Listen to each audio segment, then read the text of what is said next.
Shalom, Sidra de Kitetse, première montée, l'âme part en guerre. Le début de notre Sidra traite de lois relatives aux Juifs partant en guerre contre l'ennemi. À un niveau plus profond, on trouve ici une allusion à la guerre spirituelle de l'âme contre le mauvais penchant et l'attitude matérialiste. La Torah nous dit lorsque tu sortiras en guerre, etc. L'âme doit en effet sortir de sa place privilégiée dans le monde spirituel afin d'affronter un monde plein d'embûches. D'où tire-t-elle les forces nécessaires à cette guerre incessante? La réponse se trouve dans la suite du verset. Lorsque tu sortiras en guerre sur ton ennemi, Aloïvecha, il n'est pas dit contre ton ennemi, mais sur ton ennemi, nous fait remarquer le Rabbi. Le moyen de gagner cette guerre est en effet d'avoir constamment présent à l'esprit la supériorité de l'âme juive sur les épreuves, quelles qu'elles soient, envoyées par Dieu. Malgré leurs apparences parfois terrifiantes, le Yetzer Hara, le mauvais penchant, et le monde matériel ne font pas le poids. Nos sages nous enseignent dans le Midrash Rabbah que les âmes d'Israël précédèrent à toutes les créatures. Elles s'associèrent d'ailleurs même à la décision divine de créer le monde. Ceci montre bien que dans sa source la plus haute, l'âme possède une supériorité objective, manifeste sur toutes les créatures de ce monde. Le consentement de l'âme à la création souligne, mieux que tout, la vérité perçue profondément par l'âme que les chances de gagner au combat sont totalement dans son camp. Plus que cela, les embûches rencontrées dans ce monde sont plutôt des défis. Ces défis permettent à l'âme de dévoiler ses forces les plus profondes. Il est important de rajouter un point. L'âme n'oublie pas. Elle a la mémoire longue. Tout ce qui précède est profondément ancré en elle au-delà du conscient et n'attend qu'à être mis en pratique. En d'autres termes, l'homme est bien armé pour vaincre la guerre contre l'ennemi. Certes, on ne recherche pas les épreuves, on demande même à Dieu tous les matins de ne pas nous éprouver. Lorsque les épreuves se trouvent toutefois malgré nous sur notre passage, il nous faut savoir une chose. Dieu est avec nous et en nous, et nul ne pourra nous vaincre. Shalom, Sidra de Kitetse, deuxième montée, mort à cause de l'arbre. Le Talmud au traité Shabbat nous dévoile 4 tzadikim périrent uniquement à cause du conseil du serpent. Le conseil que le serpent donna à Ève, Chava, et qui coûta la vie à l'humanité. En d'autres termes, 4 tzadikim, nous dit le Talmud, ne moururent pas en raison de leur faute, car ils étaient dépourvus de toute faute, mais uniquement parce que tel en décida Dieu, en raison de la faute originelle. Il s'agit de Binyamin, le fils de Yaakov Avinu, d'Amram, le père de Moshe, de Ishaï, le père de David Amelech, et enfin de Kilhav, le fils de David. Sur ce, les tosafistes sont prêts d'apporter les paroles du roi Salomon, du roi Shlomo dans Kohelet. Il n'est pas de tzaddik qui ne faute pas un tant soit peu. Et réplique, Shlomo ne parle que de la majorité des tzaddikim. Or, il existe de très rares exceptions qui ne fautèrent pas du tout et moururent, car ainsi en fut décrété en raison de la faute originelle. Dans notre deuxième montée se trouvent les versets suivants. Si un homme est coupable d'une faute qui mérite la mort, qu'il ait été exécuté et que tu l'aies pendu à un arbre, son cadavre ne devra pas passer la nuit sur l'arbre. Nos sages nous expliquent que ce verset fait référence à la loi selon laquelle quiconque a été lapidé aura son cadavre pendu quelques heures durant. Lors du décès de l'imminent kabbaliste Rabbi Moshe Cordovero, le Harizal prononça une oraison funèbre dans laquelle il reprit ce premier verset de notre montée qu'il interpréta ainsi. Qui est be'ishchet mishpat mavet.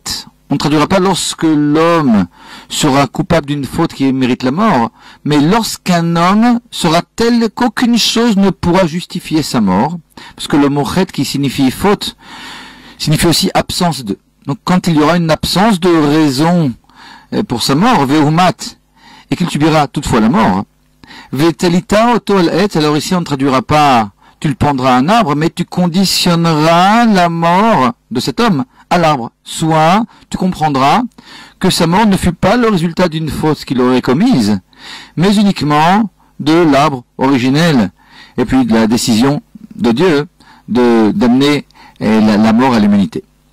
Le Rabbi explique que ce niveau est encore supérieur à celui dont on a parlé précédemment, et les 4 morts en raison du conseil du serpent, dans la mesure où, dans le conseil du serpent ici, on fait référence à la faute, alors que lorsque l'on fait tenir finalement la mort à l'arbre, l'arbre ne fait pas encore référence vraiment à la faute, uniquement à l'origine très lointaine de la faute, qui aurait pu ne pas être une faute aussi.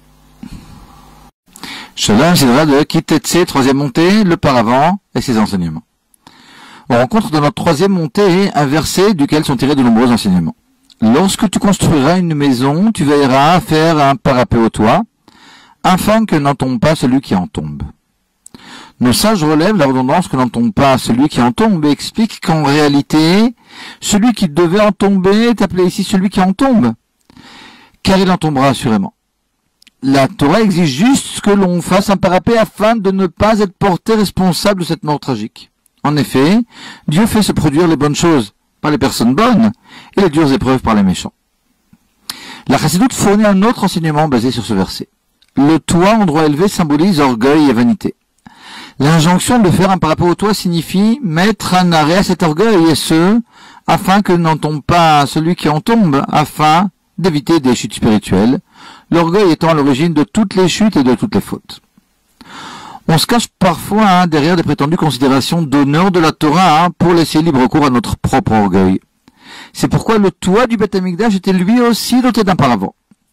Ainsi, en effet, tombe l'argument selon lequel on prétend se soucier de l'honneur de la Torah, car finalement cela mènera assurément à l'orgueil tout court. Selon une autre analogie, la maison que l'on construit représente notre prochain que l'on rapproche de l'étude de la Torah et de la pratique des mitzvot. Le paravent représente ici la sensibilité nécessaire au travail de rapprochement du prochain, un mot prononcé sans une extrême sensibilité, pouvant parfois faire chuter tout l'édifice que l'on voulait construire. Sidra de Kitetse, quatrième montée, la sainteté du camp. Dans notre quatrième montée se trouve le verset « L'Éternel ton Dieu se promène au sein de ton camp afin de te sauver et de te livrer ton ennemi. C'est pourquoi tu veilleras à ne pas te souiller pour ne pas le repousser. » Ne pas te souiller, selon les commentateurs, sous-entend ne pas agir, ne pas parler, même ne pas penser de façon contraire aux lois de la pudeur. La présence divine et la pudeur de la tsniout sont deux valeurs inséparables. Que ce soit au niveau national lorsqu'il s'agit du camp, ou au niveau individuel dans chaque foyer juif en particulier, la présence divine ou Shrina est en rapport étroit avec les lois de la pudeur. Ceci se reflète dans la halacha, la loi juive, notamment dans le fait que l'on ne prononcera pas les mots Sheasimcha bim'ono, c'est-à-dire Dieu dans la demeure de qui réside la joie, dans un mariage où les règles de séparation ne sont pas respectées. La joie, en effet, ne peut se trouver que là où se trouve la Shrina, la présence divine, or celle-ci ne se trouve que là où se trouve la pudeur. De même, le Zohar, Parashat Nassor, rapporte que la réussite dans la parnassa, dans les affaires, est en lien étroit avec la pudeur de la femme. Un grand succès dans les affaires, nous confie-t-il, est assuré à qui veillera qu'aucun cheveu de sa femme ne soit vu même pas par les murs de la maison. On retrouve là aussi le même principe. La pudeur invite la présence divine et celle-ci entraîne toutes les bénédictions, notamment ici, celle de la parnassa. Kitetse est une sidra que l'on lit au mois d'Elul, le mois de la tchouva. Le moment est donc opportun pour de bonnes résolutions relatives à la tsniout. Sidra de Kitetse, quatrième montée, la sainteté du camp. Dans notre quatrième montée se trouve le verset « L'Éternel ton Dieu se promène au sein de ton camp afin de te sauver et de te livrer ton ennemi.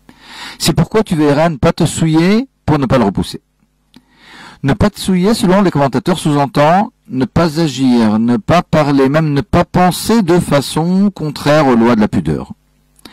La présence divine et la pudeur de la tsniout sont deux valeurs inséparables. Que ce soit au niveau national lorsqu'il s'agit du camp, ou au niveau individuel dans chaque foyer juif en particulier, la présence divine ou Shrina est en rapport étroit avec les lois de la pudeur.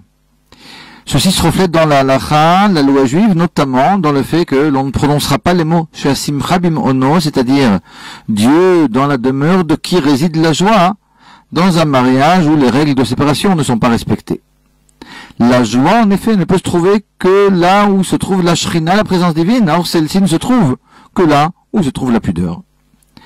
De même, le Zohar, Parashat Nassor, rapporte que la réussite dans la parnassa, dans les affaires, est en lien étroit avec la pudeur de la femme. Un grand succès dans les affaires, nous confie-t-il, est assuré à qui veillera qu'aucun cheveu de sa femme ne soit vu même pas par les murs de la maison. On retrouve là aussi le même principe.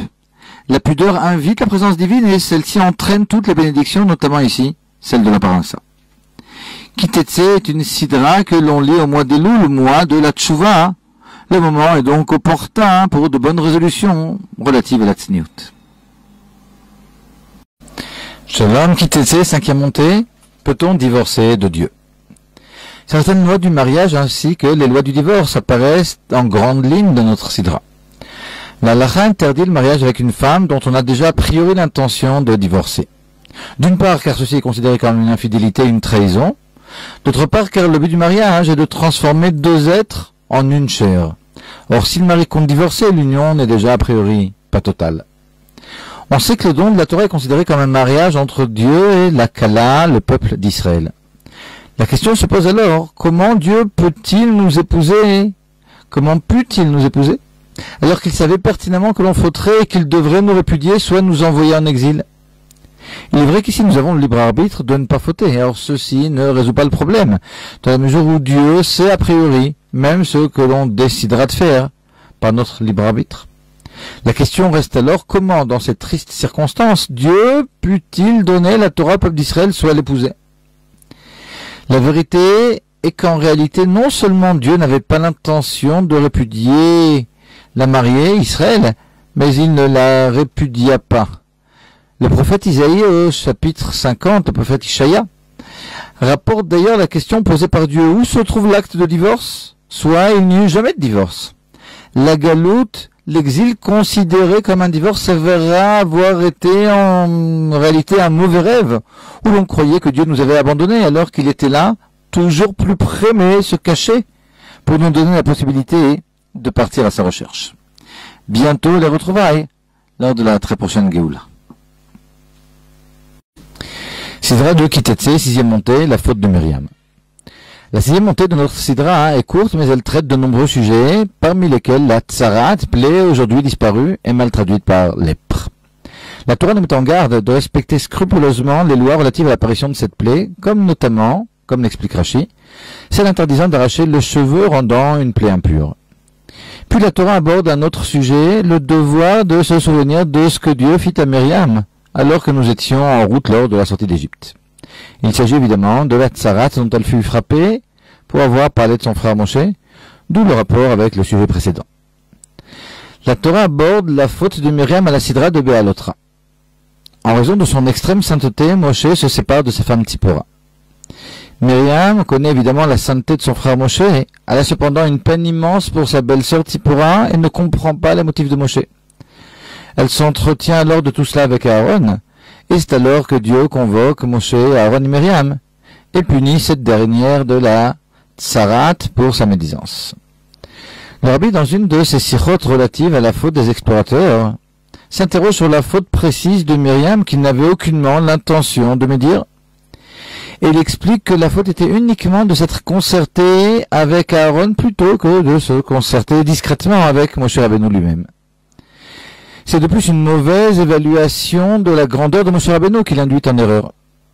Étant elle-même prophétesse et femme mariée, elle n'avait pas compris que le niveau de prophétie de Moshe, qui à chaque instant pouvait être interpellé par Dieu, nécessitait un total détachement de la possibilité de se rendre impur, niveau exceptionnel qui ne concerne pas même les plus grands autres prophètes. Shalom Sidra de Kitetse, septième montée. Quand recevrons-nous notre salaire? On trouve dans la septième montée de notre Sidra la mitzvah de payer un employé en son temps, soit le jour de son travail avant même le coucher du soleil. Les enfants d'Israël étant considérés comme des employés de Dieu dont le travail est d'étudier la Torah et d'accomplir les mitzvot, une question fondamentale se pose. On sait que Dieu observe les mitzvot qu'il ordonna à son peuple. Pourquoi alors ne nous donne-t-il pas notre salaire quotidiennement pour les mitzvot accomplis? Pourquoi, pour emprunter l'expression de nos sages, ce monde est-il celui du travail et le monde futur uniquement celui de la récompense? Certains répondent qu'il faut voir la vie comme une longue journée à l'issue de laquelle l'homme accède au Gan Eden où il reçoit sa paye.